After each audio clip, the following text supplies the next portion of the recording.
Hello everyone, সকাল সকাল যাচ্ছি আমি আমার বাড়ি থেকে মাসির বাড়িতে। তো হচ্ছে এই ভাস্তাটার অন্নপ্রাশন।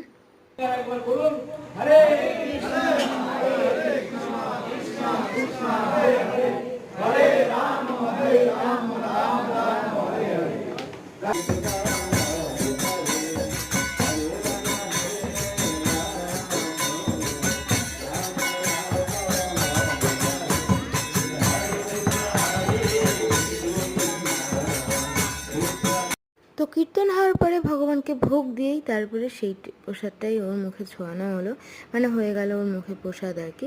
তো এবার আমাদেরও প্রসাদ খাওয়ার পালা। তো আমাদের মেনুতে ছিল হচ্ছে ফ্রাইড রাইস, আলু পনিরের তরকারি, আর তারপরে ছিল হচ্ছে ভাত, ডাল আর তরকারি আলু পটলের, আর চাটনি, দই, মিষ্টি। আমি চাটনি আর মিষ্টি খাইনি, তো দই খেয়েছি। আর তারপরে ওকে নিয়ে একটু ঘুরছিলাম, দেখা হচ্ছে।